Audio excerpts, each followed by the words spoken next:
Assalamu alaikum everyone. Welcome to Vocab where you learn English with easy lessons. In this lesson, I'm going to teach you some useful English words with Urdu meaning. So let's begin. Our first word is Tommy rot. Tommy rot is a noun and it means nonsense, बकवास. ठीक है, अब ये बातों के लिए use किया जाता है. किसी ने कोई ऐसी बात की जो आपको लगी बड़ी बकवास सी बात है, ये बड़ी फजूल बात है, ठीक है, तो उस बकवास बात के लिए, उस फजूल बात के लिए आप इंग्लिश में वर्ड यूज करें टॉमी रॉट. वैसे नॉनसेंस कह देते हैं लोग, फुलिश कह देते हैं, रबिश कह देते हैं, अब्सर्ड कह देते हैं, ठीक है, ये सारे वर्ड्स भी बोले जा सकते हैं किसी की भी बकवास बात के लिए, लेकिन आप टॉमी रॉट भी उसके लिए वर्ड यूज कर सकते हैं, ठीक है. जैसे कि सेंटेंस है, I don't have time for all this tommyrot, ठीक है, मेरे पास इस बकवास के लिए वक्त नहीं है, ठीक है.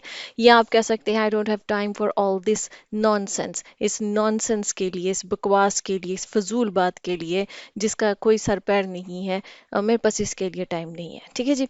अच्छा जी, नेक्स्ट हमारे पास है वो है जी ब्रेस. ब्रेस जो है ये वर्ब है और इसका मतलब होता है to get ready for something difficult, जिसको हम तैयारी पकड़ना कह सकते हैं, ठीक है, उर्दू में अपने आप को तैयार करना किसी डिफिकल्ट सिचुएशन को फेस करने के लिए. तो you are bracing yourself, ठीक है, आप अपने आप को तैयार कर रहे हैं. जैसे लोग कहते हैं ना कि brace your self for the exams, exams के लिए अपने आप को तैयार कीजिए, ठीक है. या किसी भी किस्म की कोई आगे आपको लगे कोई डिफिकल्ट सिचुएशन है, जैसे कोई कंपटीशन हो सकता है, ऐसी ऐसी सिचुएशन जिसमें कि आपको डिफिकल्टी किसी किस्म की फेस करनी पड़ती है. एग्जाम्स जाहिर बात है एक स्ट्रेस वाली सिचुएशन होती है, कोई कंपटीशन हो सकता है किसी भी चीज़ के लिए. तो गेट रेडी कहने की बजाय आप ब्रेस वर्ड जो है वो यूज़ कर सकते हैं, थोड़ा अच्छा लगेगा, अच्छा साउंड करेगा, ठीक है जी. सेंटेंस ये है, the athletes were bracing themselves for the upcoming match, के जो एथलीट्स थे, जो खिलाड़ी थे, वो अपने आप को तैयार कर रहे थे आने वाले मैच के लिए, ठीक है. कोई बड़ा मैच हो रहा हो या इवन कोई बड़ा ना भी हो, मतलब कोई भी मैच हो रहा हो, तो खिलाड़ी खुद को तैयार करते हैं, अपनी फिजिकल फिटनेस, अपनी प्रैक्टिस पे ध्यान देते हैं, ठीक है जी. तो दे आर ब्रेसिंग देमसेल्व्स. अच्छा जी, नेक्स्ट हमारे पास वर्ड है वो है जी प्रीन. प्रीन जो है ये वर्ब है और इसका मतलब होता है to take great care in grooming, संवारना खुद को, ठीक है.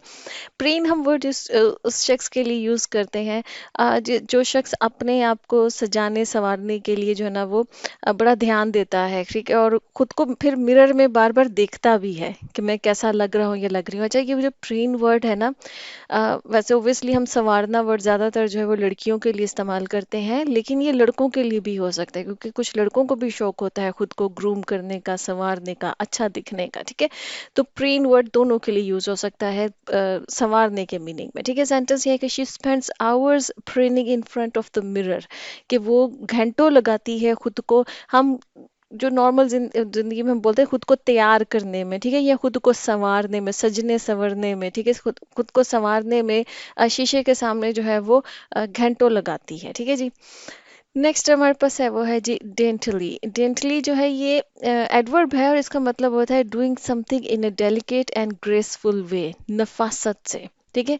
डेंटली कोई भी ऐसा काम जिसमें नफासत होती है, जो बड़ा मतलब केयरफुल तरीके से, बहुत ही जिसको कहते हैं ना कि निहायत एहतियात से जो काम किया जाता है, एहतियात इन द सेंस कि जिसमें डेलिकेसी होती है, जिसको आप इस तरह से एग्जांपल्स ले लीजिए, जैसे डेकोरेशंस की जाती है ना छोटी छोटी, अगर बहुत छोटी छोटी जगहों पे बड़ा नफीस तरीके से काम करना है, ठीक है, तो उसके लिए आप कह सकते, जैसे कोई केक है, केक की डेकोरेशन होती है, या अक्सर आप देखिए खाना जो बनता है उसमें अगर बड़ी उसको संवारना होता है, बड़े अच्छे से उसको गार्निश किया जाता है, तो डेंटली उसको किया जाता है. इसी तरह से कोई कुछ लोग होते हैं वो बड़े हर काम बड़े नफीस अंदाज से करते हैं. कुछ लोग देखिएगा बड़ी ग्रेसफुल जो लेडीज होती हैं, वो चलती भी बड़ी नफासत के साथ हैं, खाना खाती बड़ी नफासत से है, ठीक है. तो नफासत जहाँ पर आपने वर्ड उर्दू में यूज करना है ना, उसके लिए आप इंग्लिश में डेंटली यूज करें, ठीक है. वो कोई भी काम हो सकता है जिसमें कि आप बहुत ग्रेस का ध्यान रखें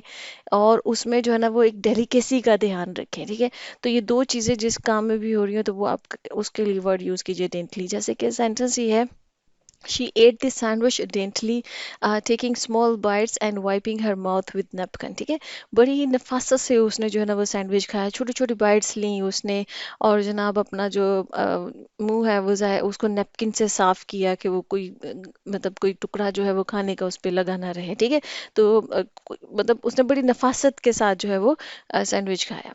अच्छा जी, नेक्स्ट हमारे पास है वो है जी स्नगल। स्नगल जो है वो वर्ब है और इसका मतलब होता है to move into a warm and comfortable position, आगोश में आना जिसको हम उर्दू में कह सकते हैं। ठीक है, स्नगल को थोड़ा सा समझ लीजिए।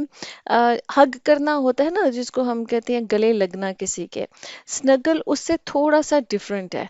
स्नगल होता है जैसे बच्चा अपनी माँ की आगोश में आता है, मतलब किसी ऐसी जगह पर जब जहाँ पर आप बहुत ही वार्म और कंफर्टेबल खुद को महसूस करें। आप खुद को जैसे होता है ना इंसान, जैसे बच्चा अपनी माँ की आगोश में बहुत ही वार्म और जो है वो कंफर्टेबल जो है वो महसूस करता है।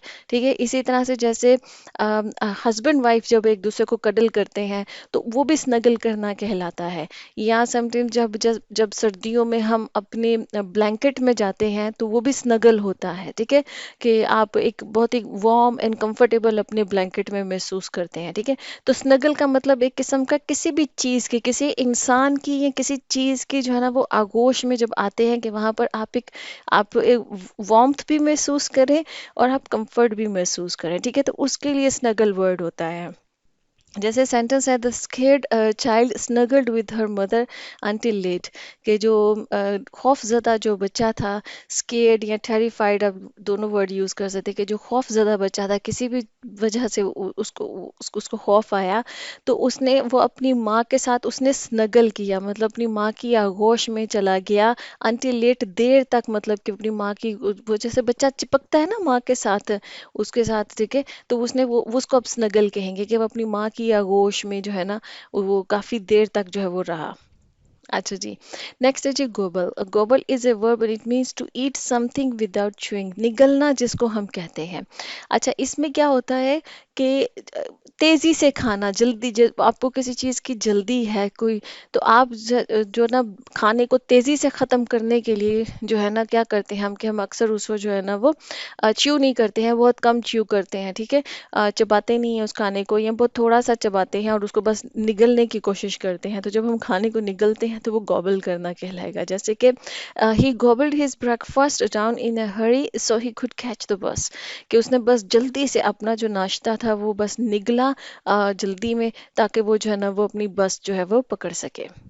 अच्छा जी, नेक्स्ट है जी स्टैम्पीड। स्टैम्पीड जो है वो नाउन है और इसका मतलब होता है a sudden rush of large number of people, जिसको हम भगदड़ मच जाना कहते हैं ना। तो उसको जो है ना वो स्टैम्पीड कहते हैं। मैंने इससे पहले जो है वो कमोशन वर्ड भी आप लोगों को पढ़ाया हुआ है, जिसमें कमोशन में ये होता है कि एक किस्म का हंगामा सा हो जाए। ठीक है, तो थोड़ा सा जो है ना, जैसे भगदड़ और हंगामे में फर्क है ना, इसी तरह से कमोशन और स्टैम्पीड में फर्क है। ठीक है, कि जैसे दोनों में यही होता है ना कि लोग जो है वो इधर उधर भागना शुरू कर देते हैं। ठीक है, तो भगदड़ में जो होता है ना कि जैसे किसी जगह पर कोई मसला हुआ है तो लोग एकदम से भागना शुरू कर देते हैं, तो वो एक भगदड़ सी मच जाती है। ठीक है जी, तो उसको आप स्टैम्पीड कहेंगे। सेंटेंस ये the sound of fried crackers caused a stampede at the concert, कोई कॉन्सर्ट हो रहा था, वहां पर जो ना फायर क्रैकर्स किसी ने चला दिए किसी भी वजह से, तो वो फायर क्रैकर्स चलने की वजह से लोग खौफजदा हो गए और लोगों ने बस इधर उधर भागना शुरू किया। लोग अक्सर होता है ना किसी हॉल में हो रहा है या किसी ग्राउंड में हो रहा है, तो लोग वहां से निकलने की कोशिश करते हैं, उनको लगता है कि शायद उनकी जान को खतरा है। तो वो जो है जब एक एक जगह से जब लोग एकदम से बहुत सारे लोगों को निकलने की कोशिश, तो वो एक भगदड़ सी मचती है। अच्छा जी, नेक्स्ट हमारे पास वर्ड है वो है जी serendipity. Serendipity is a noun, it means the occurrence of a happy और बेनिफिशियल इवेंट्स बाय चांस और लक, जिसको हम खुशकिस्मती कह सकते हैं। अब हम खुशकिस्मती के लिए नॉर्मली वर्ड जो है वो लक यूज करते हैं। ठीक है, लेकिन उसके लिए आप सेरेंडिपिटी भी यूज कर सकते हैं। इसका मतलब ये होता है कि कोई भी आपने किसी जैसे आप तैयारी नहीं कर रहे हैं, आप किसी अच्छी, जैसे तो ना कि समटाइम्स हम किसी, कोई गोल होता है हमारा, कोई अच्छी चीज होती है, जैसे कोई अच्छी जॉब हासिल करने की कोशिश कर रहे हैं, कोई अच्छी अपॉर्चुनिटी हासिल करने की कोशिश कर रहे हैं, या किसी इंसान से मिलने की कोशिश करते हैं, वो नहीं, वो हो जाए तो वो आपकी सेरेंडिपिटी नहीं होती है।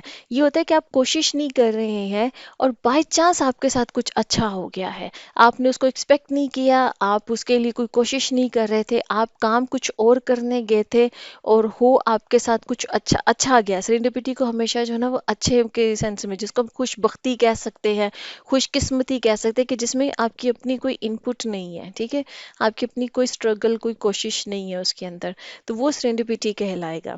जैसे सेंटेंस है, I found this opportunity by serendipity, by luck भी आप यूज़ कर सकते हैं, मतलब उसका सेम ही है, ठीक है, कि मुझे ये जो अपॉर्चुनिटी है वो मतलब खुशकिस्मती से मिली, मैंने कोशिश नहीं की इसके लिए, शायद आप कुछ और कर रहे थे और बाय चांस आपके सामने जो है ना वो, बाय चांस जो चीज़ आपके सामने आ जाती है, और जो बाय लक आपके सामने आ जाती है कोई अच्छी चीज़, तो वो आपकी सेरेंडिपिटी है, ठीक है जी।